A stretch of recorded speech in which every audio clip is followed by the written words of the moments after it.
Welcome. I'm Tracy Smith, and this is Here Comes the Sun, a closer look at some of the people, places, and things we bring you every weekend on Sunday morning. Margot Robbie is one of the brightest stars in Hollywood, but don't think she's just another pretty face. Robbie's got serious acting chops. Okay, so let's talk about this crying on cue thing. You can really do that. Yes, I did 300 and something episodes on a soap, so I had a fair share of practice crying on cue. How? I don't know, mate. I think it's like a muscle. I could say to a director, do you want it on my left eye or right eye? Stop. And tell me the word you want it to drop. And what is going through your head? Like, where does it come from? I don't know, just... Honestly, it sounds so stupid and derivative, but I just think of something sad. There's more from my chat with her coming up a little later in the show.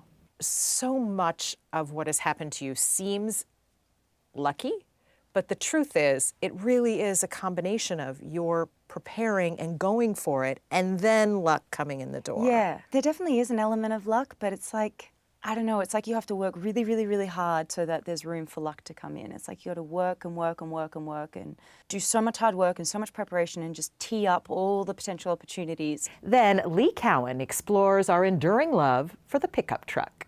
I've seen more bar fights over what truck you drive than I've seen anything else. I mean, it's competitive, right? There's no country song about a Camry. That's Tim Esterdahl, publisher of Pickup Truck Plus SUV Talk, who says buyers seem especially keen on the idea of keeping up with the Joneses pickup. That's all coming up right here on Here Comes the Sun. Actor and producer Margot Robbie has come a long way from her days on an Australian soap. And as she told me, it's all thanks to hard work, hustle, and a lot of luck. And with the rest of the tourists, here we go through the Paramount gate. In the movie biz, the Paramount lot in Los Angeles has always been sacred ground, a crossroads for stars of all sizes. And it still is. What's it like walking around here now? I love it. I just have I remember when shooting up there. I remember I did all my dance lessons around there. It was so surreal being on the Paramount lot. Two-time Oscar nominee Margot Robbie says it's a place she never gets tired of. It's so exciting. There is nowhere more magical, nowhere more fun than a movie set. And she should know. Where do you say we come in for my close-up now? Her film, Babylon, from our parent company, Paramount, is a picture made the way they used to make them, and maybe never will again. Director Damien Chazelle takes us on a 3-hour-plus deep dive into the chaotic underbelly of 1920s Hollywood, an epic story told in beautiful and sometimes lurid detail, with Robbie's character running off the rails in a place where the parties never seem to end. It seems like you're all about taking risks. Yeah. I like taking risks. What can I say? I'm a thrill seeker. If it doesn't scare the out of me, I normally don't really go for it. The girl seems nice. She is. She has no idea what's next. And in Babylon, there was a lot to be scared of. I need big tears. Big, you got it? Is that gum? Her character, the young actress Nellie Leroy, is a hungry outsider who turns out to be talented beyond anyone's expectations, with powers like the ability to cry her heart out on command.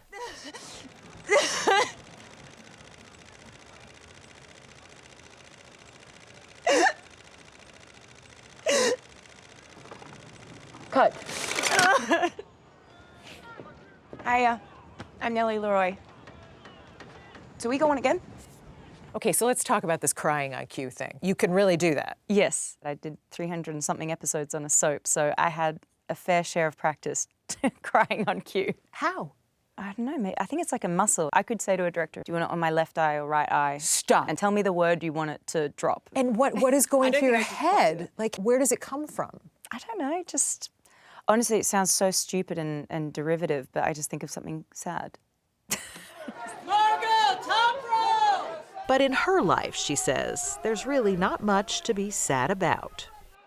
Margot Robbie was raised by a single mom in Queensland, Australia. Through sheer persistence, she hit pay dirt at age 17 with a role on the popular Aussie soap, Neighbours. Cue the tears. No, he promised me he would be home for our special night. She was a perfect fit for the show. Almost. I had a very strong Australian accent. It was too Way Australian stronger. for neighbours? Too Australian for neighbours. They had a dialect coach come in to make me sound less Australian for the most Australian TV show What ever. is, can you do it? What's a too Australian accent? It was very like, oh, how's it going? Like, just not nice on the ear. And they tried to round it out. They're like, you're so nasal. We need to just round that out. So ask yourselves, why would Pan Am, the best airline in the world, promote someone so young? But her American accent was good enough to land her a series here, Pan Am, in 2011. It only lasted one season, so she started sending out audition tapes, including a Hail Mary pass to a casting agent for a new Martin Scorsese film, The Wolf of Wall Street. No part of me considered that my tape would ever be seen by Martin Scorsese. And she was as surprised as anyone when she got a bite. But when they first told you, oh yeah, Marty wants to see you, your reaction was? I was so confused. I didn't know who Marty was, to be honest. I was like, they said Marty. They're like, Marty wants to see you. And I was like, who is Marty? They're like, Martin Scorsese. And I was like, how does he know who I am? They're like, he watched your tape. And I was like, Martin Scorsese watched my audition tape? And they're like, yeah, and he wants you to come in and read with Leo. And I was like, Leo as in Leonardo DiCaprio. Oh my God, I'm on a nickname basis already with everyone. Yeah, it was wild. We're gonna be friends? Yeah. You want to be my friend?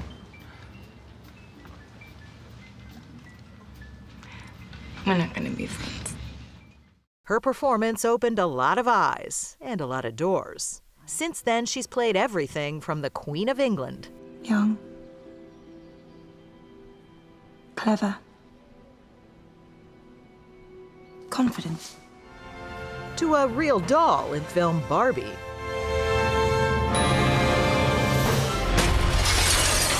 To a complete psychopath. Seriously, the hell's wrong with you people? We're bad guys. It's what we do.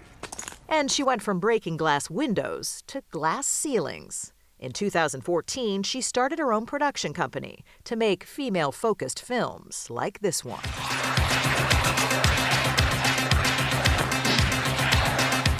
For the movie I, Tonya, Robbie actually learned to skate like an Olympic figure skater and to fight like, well, Tonya Harding. I outskated him today. We also judge on presentation. Her turn as Tonya got her the first of 2 Oscar nods, but also put her on the map as a producer, drawing comparisons to Katharine Hepburn, who used her own business sense to help bring the Philadelphia story to the screen. I'm such an unholy mess of a girl. What do you think of that comparison? I mean, there could be no higher praise for me because I adore Katharine Hepburn. But yes, I think I definitely have that I've always been like a bit of a, yeah, I've had a business savvy brain. And Robbie's success has allowed her to do things even more important to her than movies. When you got your first paycheck, you had kept a written record of all the money that you'd borrowed from your mom? God, you do your research. Yeah. Yeah, I have that piece of paper still. I kept it. Yeah, everything I owed my mom, I had it written down. She'd take money out of like the house mortgage, lend me money. So I always knew, I was like, oh, I gotta pay that back. And then one day when I made enough money, I just paid that whole mortgage off completely. I was like, Mom, don't even worry about that mortgage anymore. It doesn't even exist anymore. You paid off her house? Yeah. That's I awesome. think honestly, anyone in my position, you'd do that for your mom, of course you would. Margot?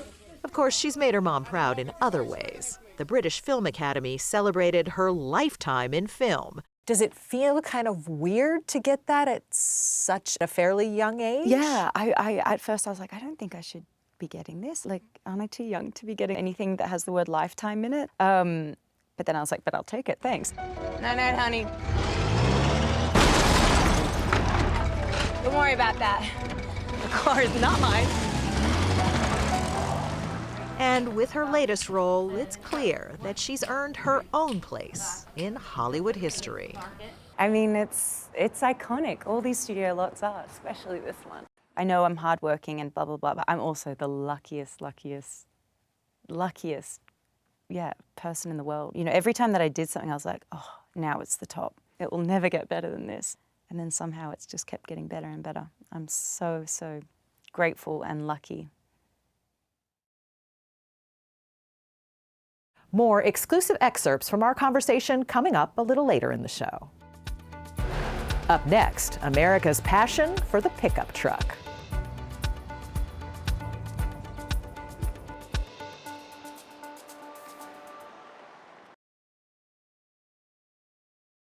The pickup truck is just as American as baseball or apple pie. Lee Cowan traces the pickup's rise from humble farm vehicle to high-fashion accessory. More and more and more cars. We Americans have long had a crush on our cars.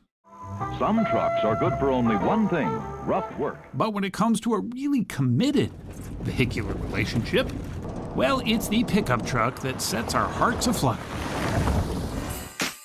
Turns out things like towing capacity and payload can really get the motor running. Bring all the gifts for under the tree. And while you're at it, bring the tree. Trucks represented about 20% of U.S. sales this year. That's a tad more than cars. In fact, pickups account for the top 3 of the 5 best-selling vehicles. Take Ford's F-Series. It's been America's best-selling truck for over 4 decades.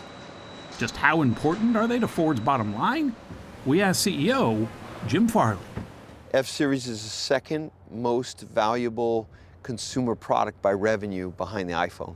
It is enormous. This is the modern horse. It's your reliable partner you can do work on, you can have fun with, you can kind of go anywhere. It just fits an American lifestyle. Pickups are the most popular in the states you'd probably expect. Texas, Wyoming, North Dakota, and the like, where construction, ranching, and hauling are a way of life. But there are plenty of coastal pickups now, too. Look at this, though.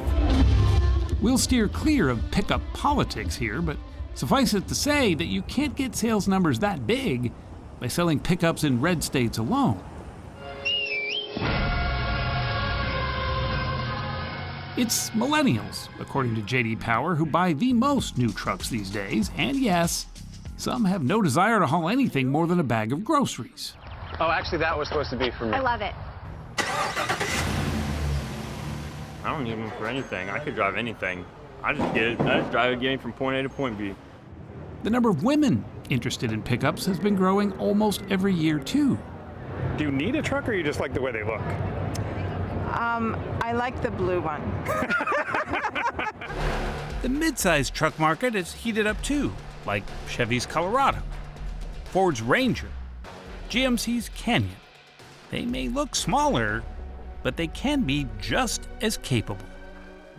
Introducing the all-electric Chevy Silverado. And of course, all-electric pickups are no longer a fantasy anymore. While they're far from a farmer's friend just yet, it is another sign that pickups aren't going anywhere. But when it comes down to the question of why, just why do we love something with 4 wheels and a bed so much? Well, it turns out that's a lot like asking people, why do you like hot dogs at baseball games? Pickups are Americana. And just like hot dogs, you better not get between a hungry fan and their mustard. I've seen more bar fights over what truck you drive than I've seen anything else. I mean, it's competitive, right? There's no country song about a Camry. That's Tim Esterdahl, publisher of Pickup Truck plus SUV Talk, who says buyers seem especially keen on the idea of keeping up with the Joneses pickup. We want bragging rights, right? So, you know, when Ram came out with their new truck, the heavy duty that has 1,000 foot-pounds of torque, the sign was 15 feet high with numbers, 1,000 pound-feet of torque, you know. And I mean, you want to buy that truck and say, yeah, I got 1,000 foot-pounds of torque, you know. I'm never going to use it. I have no idea how to use it, but I got it. That's the Ram 1500 TRX. You likely won't be boulder crawling on the way to drop your kids off at school. Nor will you be flying over traffic like this. But you've got to dig deep to own one. They start around 80 grand. Holla! GMC's all-electric super truck, the Hummer EV, costs over 100 grand. You might not need all of its off-road capability, but to people like Rika Williams, that's not the point. It's not about what you need. It's about what you like, what you enjoy, what you deserve. Yeah. Okay? And you know what, honey? I deserve this. The biggest capacity many trucks boast of these days is the amount of luxury in tow. I was at a press conference once for Ram. They're launching a new truck, and I went to the CEO, and he's done. I said, I didn't know you were talking about a full-size truck or a Chanel handbag. Quilted leather, heated steering wheels, panoramic sunroofs are all riches of the modern truck that have some old-school Texas ranchers like Pat Mackey scratching their farmer's tan. I mean, I've never seen anybody stand up in the sunroof and rope a cow on the top of one. So I don't think you need a sunroof and all that stuff in there. While big may be better on a ranch, maybe not in traffic. Some of the biggest trucks these days have grills so blunt and so high, critics worry they create a blind zone, dwarfing bicyclists, pedestrians, and especially children. They look like they're getting bigger and bigger and bigger every year, are they? Well, over time, they have gotten bigger. Yeah. The cabs grew, 2 rows of seats, better for families and transporting people. That's Ford executive Ted Canis, who points out that many of today's trucks, including Ford, have technologies like pre-collision assist with pedestrian detection and automatic emergency braking. All pretty high-tech stuff for a truck.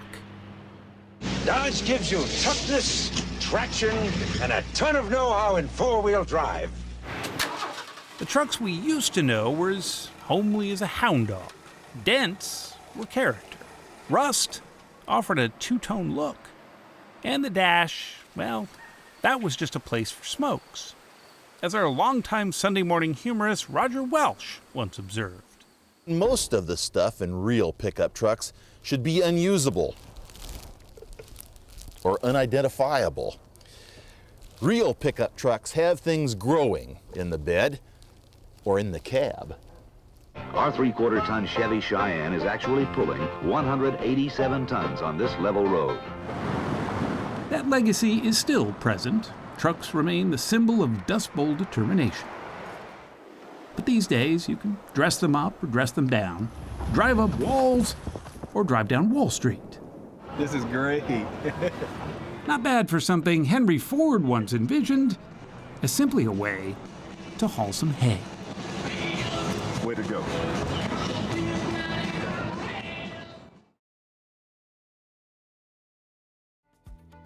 Do you think about what you'll leave behind? We'll have more with Margot Robbie coming up next. Stay with us.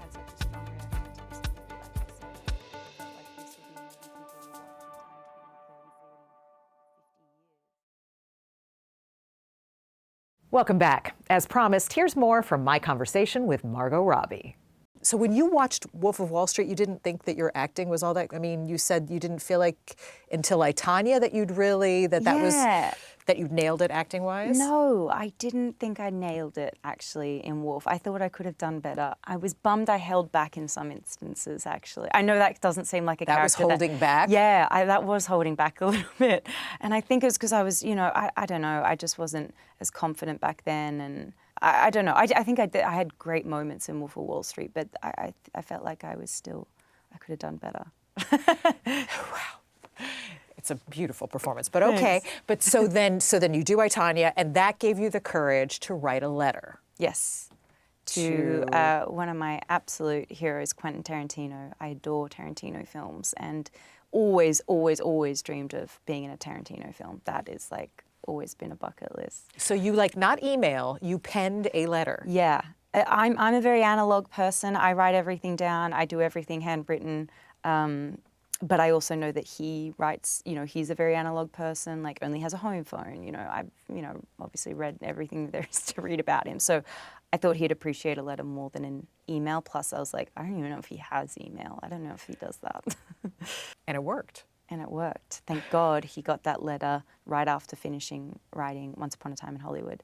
So much of what has happened to you seems lucky. But the truth is, it really is a combination of your preparing and going for it, and then luck coming in the door. Yeah, there definitely is an element of luck, but it's I don't know, it's you have to work really, really, really hard so that there's room for luck to come in. It's you got to work and work and work and work and do so much hard work and so much preparation and just tee up all the potential opportunities. So One of the themes of the movie is this idea that you're only in Hollywood maybe for a short time, but that what you create lasts forever. Yes. So I'm sure it's made you think a little bit about your own legacy, right? Even though you're so young. No, definitely. Do you think about what you'll leave behind? Definitely. It's why I had such a strong reaction to this movie. Like I said, I felt like this will be a movie people will watch in 10, 20, 30, 40, 50 years. And I'll be a part of that history. I'll be part of the legacy, and that lives forever. And there's a gorgeous scene in this movie between Jean Smart and Brad Pitt. And she says exactly that. She's like, yeah, you're going to die, but like, you will forever, someone will, you know, put on a film and you'll be dining with angels and ghosts for eternity. And it's so beautiful knowing you're, yeah, going to be on celluloid forever. Doing that movie is so special, yeah. But yes, definitely at the start of my career, my focus was just like getting a job, getting a foot in the door. I would do any job just to be on a film set. And then once I was established, it was like, okay, now that I know I can keep getting jobs, what other jobs I want to do? And for me, I want to be in films that are going to stand the test of time. You know, I watch movies from the past. Like I said, Philadelphia Story, one of my favorite films. Like, I rarely watch a current day movie. Very rarely do I watch something that's just come out. I'm always watching something from the 30s, the 70s, whenever. But, you know, I want to be in movies that have that lasting effect. A little piece of you lives forever. A little piece of you lives forever, exactly. I'm Tracy Smith. Thanks for joining us. We'll see you here next time on Here Comes the Sun.